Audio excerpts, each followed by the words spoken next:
నమస్తే. ప్రస్తుతం మనతో పాటు ఉన్నారు సోషల్ యాక్టివిస్ట్ కృష్ణకుమారి గారు. నమస్తే అండి. నమస్తే. అయోధ్య రామాలయంలో జరిగిన అవకతవకలకు సంబంధించి మనం చాలా సార్లు మాట్లాడాం. ఇంకొంతమంది గొంతెత్తి మాట్లాడుతున్నారు గానీ, ఎవరి దగ్గర నుంచైతే మనకొక సమాధానం కావాలి, ఒక క్వెషన్ కావాలి. ఇప్పుడు సనాతన ధర్మం అంటూ ఈరోజు దేశవ్యాప్తంగా చాలామంది సనాతనులు బయటకొచ్చారు.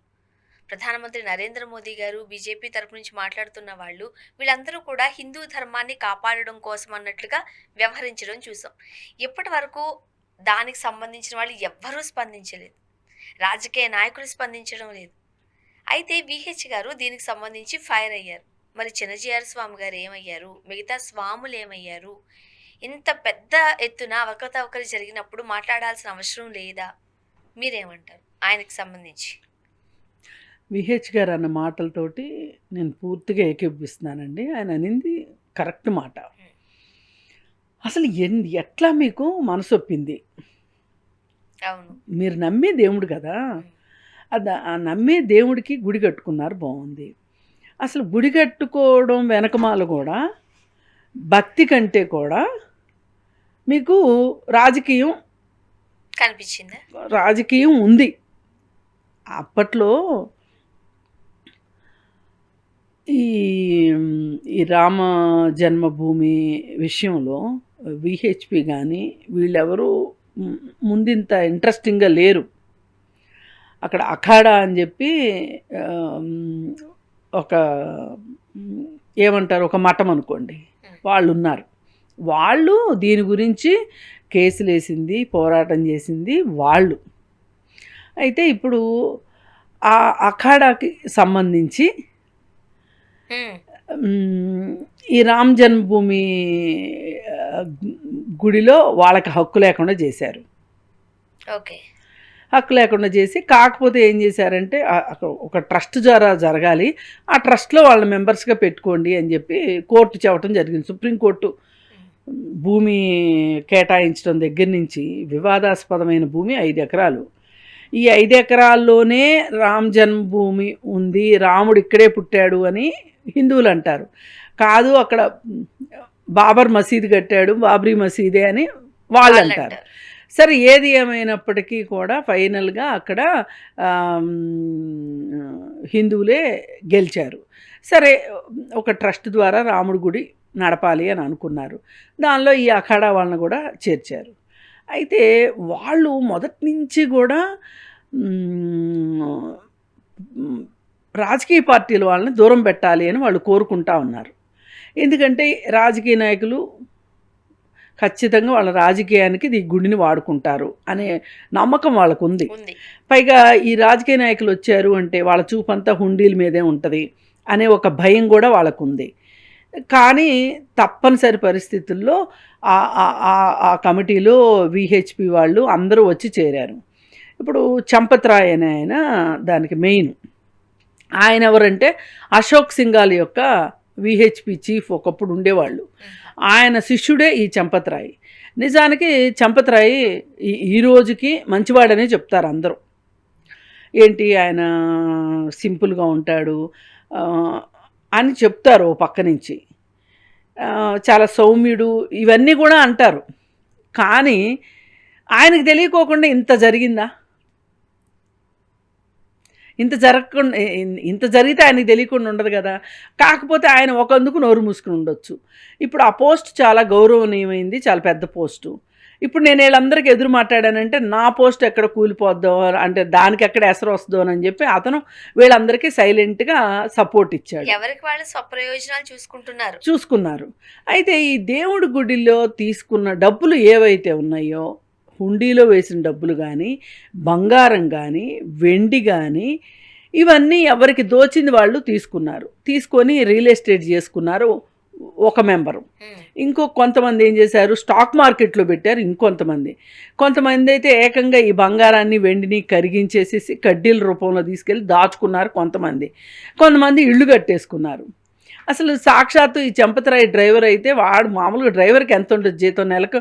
మహా అయితే ఇక్కడంటే హైదరాబాద్ సిటీలో కాబట్టి 25,000 అని మాట్లాడుతున్నాం. కానీ అక్కడ ఆ చిన్న 10-12,000 జీతం ఉంటే చాలా గొప్ప ఈ రోజుకి కూడా. అయితే వాడికి ఇళ్ళు, పొలాలు అవును. ఆ డ్రైవర్కి. ఇట్లా ఎవ్వరికి వాళ్ళు అందిన కాడికి విచ్చలవిడిగా దోచేసుకున్నారు.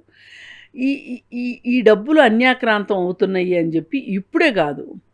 గత 40 సంవత్సరాల క్రితం ఈ రామ్ జన్మభూమి ఇష్యూ మొదలైనప్పుడే అప్పటి నుంచినే డబ్బులు రావటం మొదలైనయి.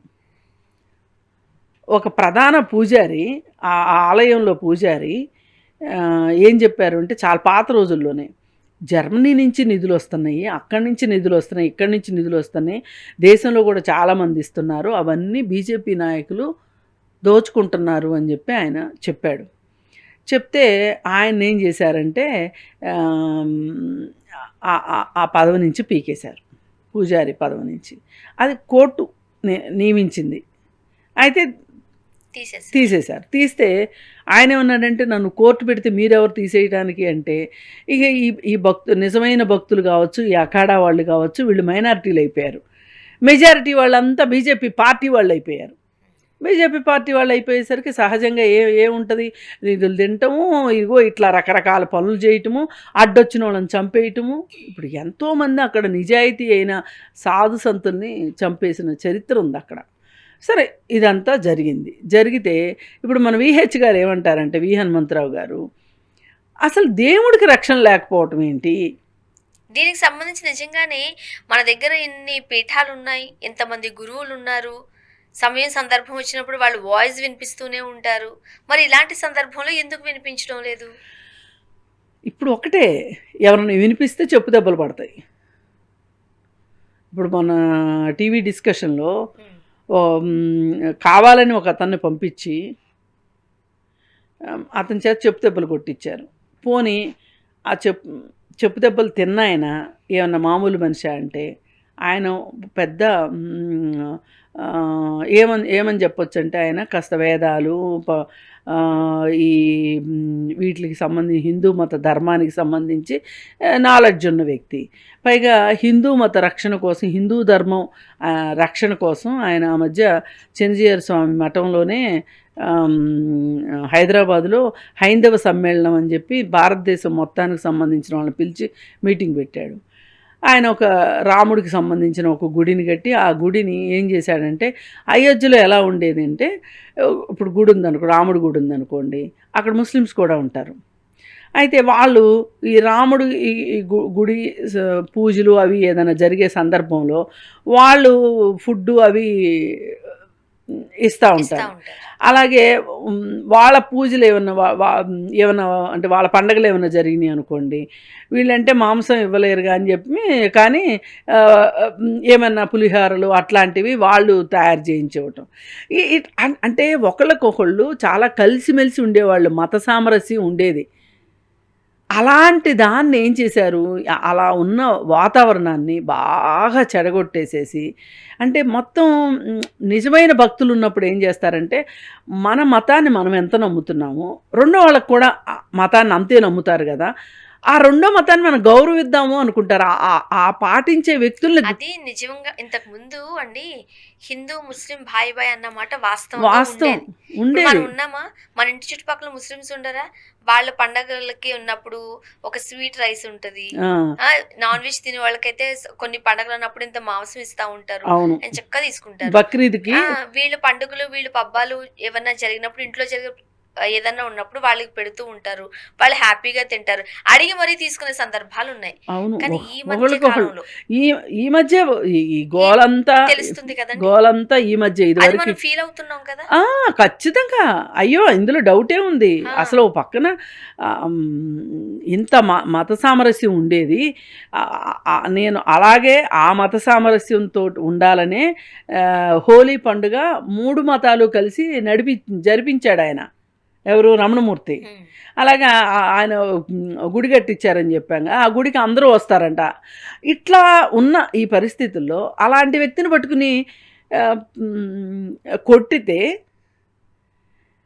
పైగా అతను ఇప్పుడు నిజంగా అండి రమణమూర్తి గారు మాట్లాడింది తప్పండి, నేను కూడా చెప్తున్నా, అనుకుందాం తప్పు అయినప్పుడు మీరు వాదన ద్వారా, సంవాదం అనేది అసలు హిందూ మతం, హిందూ ధర్మంలో ఉన్న సంస్కృతిలో ఉన్న అంశం అది. వాదం సంవాదం. ఇప్పుడు నువ్వు నీ మతం గురించి నువ్వు ఎంతన్నా చెప్పుకో, రెండో వాళ్ళు వాళ్ళ మతం గురించి చెప్పుకుంటారు. మనం గౌరవించాలి కూడా. అంతే. అలాంటి పరిస్థితిలో ఇప్పుడు ఆయన కొన్ని ప్రశ్నలు వేశాడు. ఆయనకి ఆ ప్రశ్నలకి మీరు సమాధానం చెప్పగలిగితే చెప్పాలి. నీ టర్న్ వచ్చినప్పుడు చెప్పు తీసుకుని కొట్టేస్తావా నువ్వు? పైగా ఆ చెప్పు తీసుకు కొట్టిన వ్యక్తిని బోల్డ్ మంది పిలిచి ఇంటర్వ్యూలు చేస్తున్నారు. అవును, ఇది ఇంకా బాధాకరం. ఆయన్ని వెళ్ళి పోలీస్ స్టేషన్లో కేసు పెట్టాడు రమణమూర్తి. పెడితే ఇంతవరకు అతన్ని పిలిచి మాట్లాడారో లేదో, అసలు నిజానికి అతన్ని అరెస్ట్ చేయాలా? ఒక వ్యక్తి మీద అట్లా భౌతిక దాడి చేస్తాడా? నాకు అర్థం కాదు. ఒక్కటండి ఆలోచిద్దాము, ఒక వయసు కన్నా గౌరవం ఇవ్వాలి కదా. ఆయనేమే పోనీ నువ్వు అనుకునేటట్లు వేరే మతం అతను కూడా కాదు కదా.